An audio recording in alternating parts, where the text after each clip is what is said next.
Good afternoon, everyone. This is the regularly scheduled meeting of the Ways and Means Committee, and I'm John Quincy, the chair of this committee, joined by Council Members Yang, Vice President Glidden, and Council Member Johnson. Others may be coming presently, but we are a quorum of the committee and can begin to do the city's work. Let's see how many items we have on our consent agenda, which we'll go through relatively quickly here. I think there's 20 items in front of us. The first is from the City Attorney's Office involving a legal settlement. The second item is a conflict of interest waiver for legal services, and that's with Dorsey Whitney, as well as a waiving any conflict of interest with their rep against they have a line of, they represent a line of health systems, and that's being removed as a conflict of waiver. And then we have a conflict of interest waiver for legal services with Stinson Leonard Street. The city coordinator's office brings forward several items. First is a building benchmark and disclosure contract, accepting a 2-year agreement with Center for Energy and Environment for building benchmarking and disclosure. The next item is the Minneapolis Pollution Control Agency authorizing acceptance of a $38,220 from the MPCA, promoting the use of the Energy Star certification. The Information Technology Department brings forward 4 items. The first is the IT staff augmentation consulting pool, execution of consulting pool contracts. Next item is the Minneapolis 311 upgrade and refresh. The item number 8 involves the Environmental Systems Research Institute, ESRI, for contract extension for professional services. Then we have the extension of a contract for the automated pawn system. The executive committee is forwarding tentative agreement with the Police Officers Federation of Minneapolis and tentative agreement with the Minneapolis Professional Employees Association. Community Development and Regulatory Services Committee is bringing forward a number of items revolving around the West Broadway Education and Career Center and a resolution with 800 West Broadway Tax Increment Financing Plan modification, as well as issuance of limited revenue pay-to-go TIF note for that project, and a series of other actions related to that. Item number 12 is the approval of $6,115,250 from the Affordable Housing Trust Fund. And let's see, item number 13 is the 2014 Brownfield Grant Round. Public Safety, Civil Rights, and Emergency Management brings forward 2 items. One is the authorization of rental equipment with props on wheels for police mobile command vehicle rental, and authorizing contract agreement with Hennepin County for Minneapolis Police Department for the 2015-2017 detox van services. Item number 16 is from the Transportation and Public Works Committee. That involves the LaSalle Avenue Street Reconstruction Project, and this is passage of a resolution ordering work to proceed and adopting special assessments for the project, and approving a resolution requesting the Board of Estimate and Taxation to authorize the city's issuance and sale of assessment bonds for that project. The next item is the Hay Northwest, Franklin Hall, and Linden Park Area Services resurfacing project. Next item is the acceptance or authorizing an amendment to the contract with the Metropolitan Council for the Clean Water Grant Fund Program Agreement. Item number 19 is authorizing increase of contract with Edward Kramer and Sons for Van White Memorial Boulevard Bridges and Roadway Project.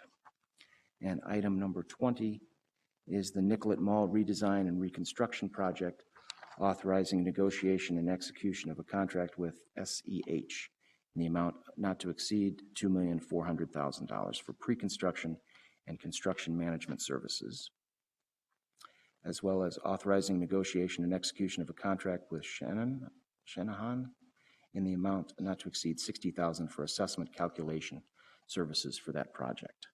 Are there any questions or items on those consent items?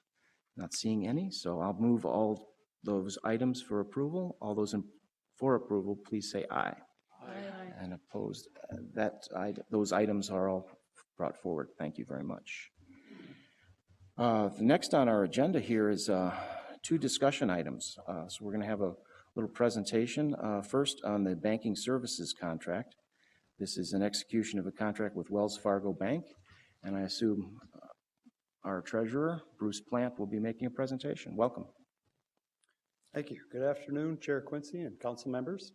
I am Bruce Plant, the city treasurer, and I've been in the finance field for over 30 years, almost all in the private sector. Yet this is my first RFP in the public sector, and I can say that I've never been a part of a more thorough and exhaustive analysis in making a recommendation for a $200,000 contract. I want to say thank you to all those people, many of whom are in this room, that helped me through this process. Thank you.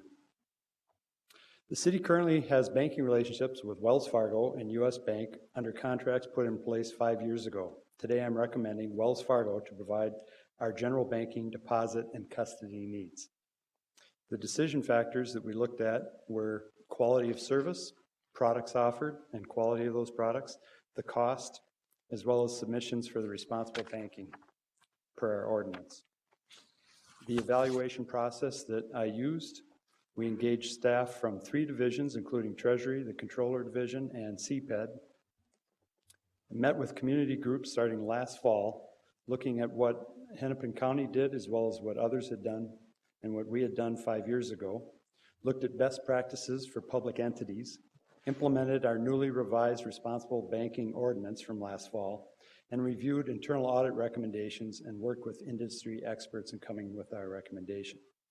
We directly invited over 15 financial institutions to respond to the banking services RFP, and we received 3 responses: Wells Fargo, U.S. Bank, and BMO Harris. There's been some discussion as to why so few banks have replied. In formal conversations with several non-respondents, I confirmed what I believe to be the case, that smaller and mid-sized banks believe they can't meet the city's complex banking needs, and that even if they could provide the services, they deem the responsible banking ordinance to be too time-consuming and costly. Some have also asked if the city's banking business can be broken into smaller segments to engage more banks. I intend to issue a separate RFP for merchant card processing in the near future. In my professional opinion, it isn't in the city's best interest to spread its general banking and depository services across multiple providers. It increases the burden to city staff, as well as introducing greater risk and increasing opportunity for error. For example, in a 2011 internal audit report from the city's internal audit department, they expressed concern about the level of money flowing daily between different banks. Finally, the city's decision on its banking business are central and crucial to a well-run city. I am aware that certain organizations are very interested in the city's banking business, and they too may comment and provide you their input on our evaluation process and recommendations. While their input is welcome and important, I understand that the ultimate decision rests with this committee and the council, who are most accountable to the residents and taxpayers on how the city manages the finances. Thank you for this opportunity, and I stand ready now to take any questions you might have. Great. Thank you very much, Mr. Plant. I hope that there's a number of questions, but obviously this is an incredible, banking services is incredibly important to the city as we continue to fund our operations. But last year, when we passed the responsible banking ordinance, I think there was also a real clear intent that we needed to make sure that the people who were providing those services were doing so in a responsible way, and hopefully seeing how we could create more reinvestment opportunities within the city. I think as we're going through this extensive evaluation period, some of the questions that came up really came from community groups and saying, how are you getting to this decision?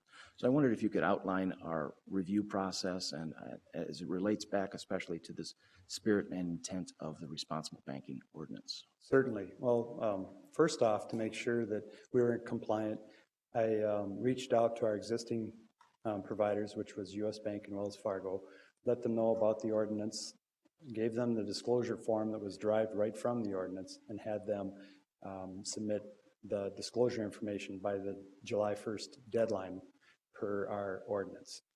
So the ordinance only applies to those banks that are actually currently with us today, or at the time of, I guess is at the close of the year is when that occurs. So we got that information.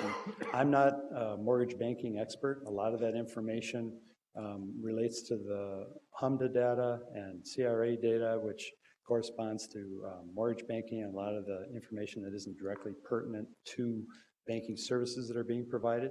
So the expert in our city that is, or the area of our city that's more expert in that is CPED, our development area. They deal with that on a more regular basis. Made sure that Bob Lind from CPED was involved in the evaluation process of that information, as well as reaching out to the community groups. As I mentioned, we started meeting earlier this year and looking at that information and addressing whatever concerns and questions they might have around that. So that was all factored in to the recommendation that I'm here to give you today. Are there other questions and comments from committee members? Not seeing any. I just wanted to continue to have this conversation about the responsible banking ordinance as it separates itself really from banking services, and this is just something we need to do to conduct business. But I think it's also really important that we make sure we're trying to find ways for both our CPED department and finance department to work with our vendor, Wells Fargo. So we've drafted a staff direction that would like to I probably should send this down to the clerk as well. Can somebody help me with that? To sort of address some of our ongoing intent. We want to keep this as a relationship going forward. We know from the responsible banking ordinance provisions that were in the RFP, certainly Wells Fargo has an outstanding rating with CRA, and they've been a great community partner with so many other things we do in the city. So actually there's elements of the responsible banking ordinance and the disclosure that provide Wells Fargo, in this case, to really tell a story of great community reinvestment. But that doesn't mean we should stop our efforts. And so I'm offering this staff direction that would be to, staff is directed to work with Wells Fargo to develop a mutually beneficial framework of community reinvestment principles and goals consistent with the responsible banking ordinance, and report back on its progress by July 1st, which would be the disclosure date for the responsible banking ordinance. Further, direct staff as item B to develop a framework and goals for community benefits to be included in the request for proposals for the stored value card, smart safe services, and the credit card processing services. I hope that's clear to finance staff because there were a couple elements of the RFP that were actually pulled out that you talked about, and as well as the merchant services that weren't in that RFP. But we do intend to do an RFP for those services. Is that correct? Yes. Okay. So having working out goals in alignment with our reinvestment efforts would be part of those RFPs as called for in this staff direction. I'm sorry. Oh, I'm sorry. That was my thing. I welcome any comments and further conversation on that item, Councilmember Yang. Thank you, Mr. Chair. I'm wondering if I can actually just ask a general question, not related to your staff direction, though. Sure, please. Okay. Mr. Plant, there were 3 applicants who responded to the RFP. What tipped it for Wells Fargo? What made them exceptional compared to the 2 others? First off, their outstanding rating in the CRA and their commitment to the community, the fact that they have been very involved in responding to the responsible banking ordinance, as was U.S. Bank, frankly, and they were also outstanding. The third, BMO Harris, was recognized as satisfactory, and I think that kind of negated them from the consideration. We had two outstanding ratings there. And it really does kind of get down to some of those subtle things because, as I stated, any one of those banks could have done our banking services. It's just when it came to that responsible banking stuff, I relied on my recommendation from Bob and the CPET group as to why Wells Fargo stood out. Does that help address that? I think it's a really good point to bring up because this is not an easy process for somebody to submit an RFP response to the city. It's certainly an intensive process. But how did you evaluate these proposals? And can you talk about your evaluation scoring criteria? Certainly,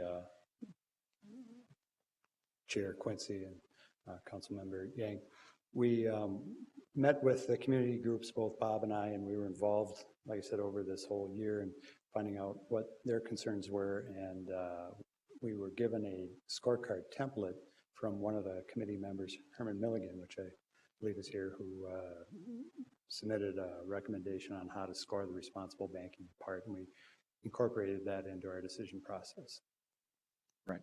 And so following that procedure, we realized that this was what you deemed, and the committee that reviewed this wasn't you in a back hallway somewhere, extensive review of all the proposals, and you felt that they achieved the service level that we needed, had the capacity internally to provide those services, met the responsible banking ordinance provisions to the highest degree, as well as pure price and value.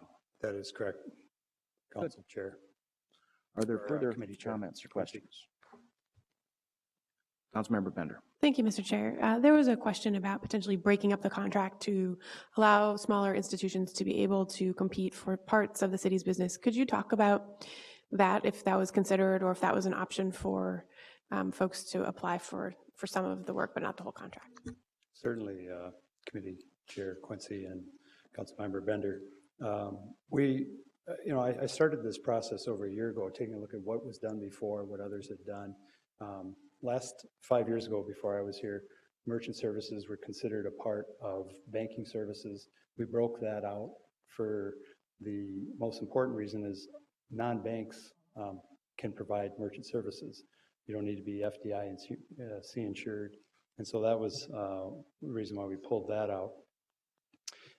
But in general, there's a lot more value in bidding these as a group and getting that volume discount and getting the synergy across one provider. That's where the most municipalities, most businesses are going right now is looking at one provider to provide those services. So. Councilmember Palmisano. Thank you, Mr. Chair. This is just a general comment. I just wanted to say that I appreciate all the work that's been done. I wanted to thank JCA, Mr. Herman Miller, and Wells Fargo. I hope that we're using the future studies that are being worked on to inform the effort in the staff direction specifically. I think there is still opportunity for more innovation coming from Wells Fargo. I know that they do a lot. That they've highlighted for me the work that they do on financial literacy and home ownership opportunities around Minneapolis. I've found Wells Fargo to be responsive both to me in this process and to the process. I really like that we've used an extensive and maybe more equity-focused scorecard in analyzing this, and I get the value in choosing one provider for this kind of service. So I just wanted to say thank you, and I hope the staff direction is geared towards future work and things can grow kind of organically from there. Thank you. Great, you're welcome. Councilmember Glidden. Thanks, Mr. Chair. And I too wanted to say thank you to all involved in the process. As Mr. Plant said, it was a pretty involved process with a lot of questions, suggestions, evaluation of what the city is doing, work with the financial institutions on what were the new requirements that were part of the responsible banking ordinance. And I have to say, I think we're in a bit of a learning period as we are starting now the implementation of this ordinance of what does it mean, what are its impacts, how can we in the city be clear about the ordinance, but I'll be responsive and understanding of those impacts and how we want our processes to work well. So I want to thank Mr. Plant personally. I'm sure this was a very new involvement for you, as new to the city as well, to be involved in a process that maybe you hadn't imagined would involve so much community engagement, but has, and I think that's been a benefit to the process. And it's a benefit also to us, for this is probably something that a few years ago would not have had so much attention from the community, and I think the community is really watching and reviewing all the different things we do as the city, and I think that is, we're thankful for that. So thank you, and as Mr. Plant and some others have indicated, there is some robust work happening now in the community, some in partnership with the University of Minnesota, and doing some evaluation that may in time inform us again at the city of some of our relationships with financial institutions and the community, and we'll look forward to that information and how we can engage with it. So, and thank you to you, Mr. Chair. I know also that you've put in a significant amount of time answering questions, trying to understand better a system and process that wasn't your expertise before you were in this position, but now you've spent, I think, a lot of time learning, and we appreciate that. So thank you. Thank you very much. Good. Well, the motion is before us. I'll happily make that motion as well as the staff direction amendment. And before I actually call for this vote, I have to take time to thank Wells Fargo for being such a valued partner and responsive to our RFP and providing those services, and to our community members who were really challenging us along the way. And I think we've gotten to a much better place and going forward. And in fact, I believe Minneapolis is could be seen as a national leader, first of all, with the adoption of the responsible banking ordinance, and then now putting it into action is really important to us all. I know St. Paul has just recently adopted a similar ordinance. I mean, we probably should charge them for writing it for them, but I don't think we'll get away with that. But thank you very much, Mr. Plant, for your presentation and for the item in front of us. All those in favor, please say aye. Aye. And opposed? That item carries. Thank you very much. Thank you. We'll go on to the next item on our agenda, which is a kind of a good news story, I think. It's worth highlighting.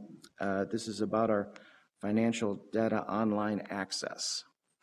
Mr. Schneider, yes. Welcome. Thank you. Mr. Chair and committee members, thank you. I am Jeff Schneider. I'm with the Finance and Property Services Department. I report to Ms. Christensen, the Deputy CFO. We are very pleased today to share with you our plans to make city financial information available on the web through a service provider called OpenGov, which is a Silicon Valley-based company. As the report states, we have been actively exploring options to do this since late winter. In May, the two leading providers of this service were at the National GFOA Convention, the Government Finance Officers Convention here in Minneapolis, and we arranged meetings with each of them to review their platform, their services. Based on that review and on subsequent conversations with city customers of these vendors, we chose OpenGov as the preferred vendor to display city financial information. OpenGov is the current market leader in this field with over 170 plus local governments as clients. The other vendor has 4. They received an award at the National GFOA Convention in 2013 for data visualization of municipal financial information. Their platform, we believe, has superior graphic displays, interactive capacity, and data accessibility. It includes expenditure information by department, by fund, by line item, as well as balance sheet reports. The underlying data for all this information, as well as the graphs, is easily downloadable. Finance Property Services will be entering into a 2-year agreement with them for just under $50,000. OpenGov has requested certain modifications to the standard agreement for professional services related to indemnity and intellectual property. So we were requesting your approval to work with our city attorney's office and OpenGov to come to an agreement that satisfies the needs of both parties. We expect that it'll take up to 4 to 6 weeks to launch this site, which will be externally hosted by OpenGov, and we'll have links from several city web pages, such as the finance web page where the budget book is now posted, to this site. And if the committee would like, so directs, we'd be happy to come back when the site is up and running for a little demo, or I'd be happy to talk to you individually about that. So. Excuse me a second, Mr. Schneider. Council Vice President Glidden. I thought you.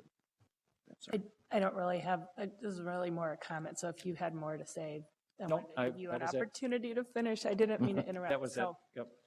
So anyway, I just wanted to say this is kind of in a scheme of things, a small ticket item, but I think it's a big item in terms of how we're able to make our budget relatable and more accessible to the public.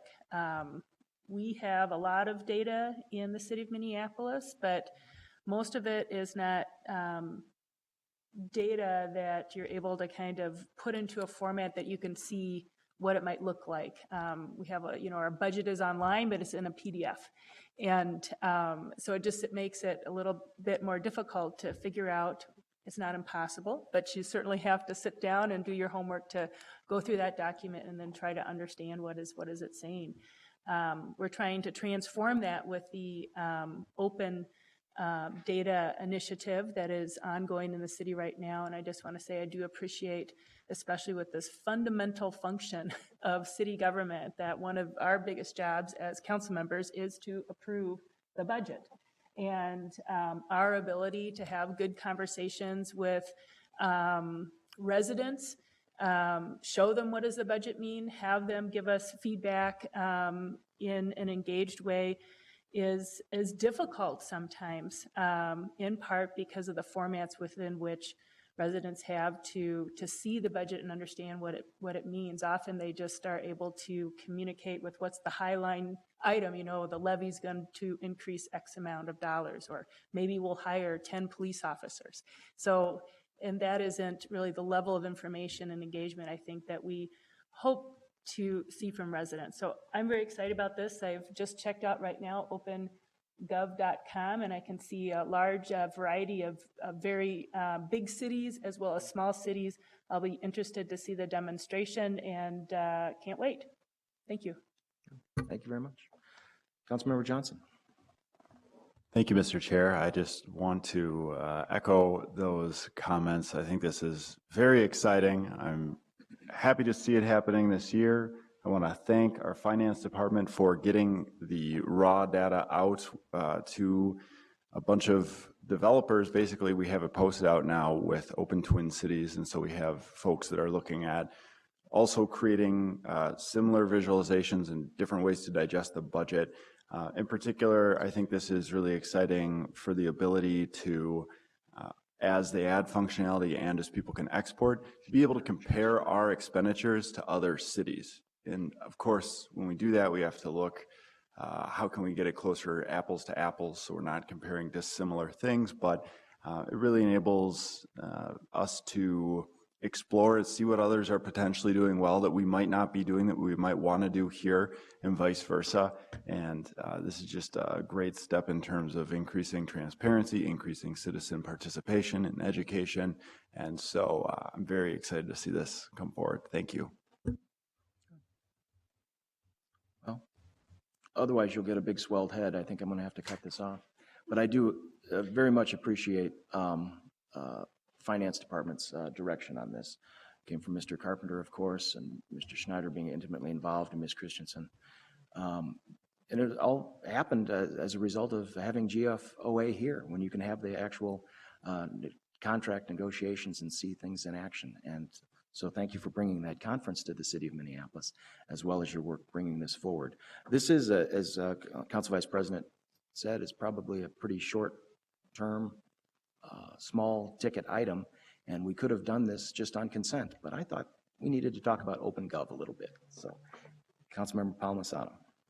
Sorry, one last question, Mr. Chair. Mr. Schneider, can you give us a timeline of when you expect this to be up and active and populated? Right, as I said earlier, up to 4 to 6 weeks before the end of the year, and it may be sooner, but we want to be conservative in our estimate. We're just, with the council approval anticipated this Friday, we're just having our first technical conversation with IT and finance staff and their technical team Friday afternoon. So we're going to be moving. Thank you, I missed that. Good, thank you very much. All those in favor of this item, please signify by saying aye. Aye. And opposed? That item carries. Thank you very much for that work. I'm just checking with the city clerk, but are we finished with all items? Good, we've done our job. Thank you very much, everyone. We are adjourned.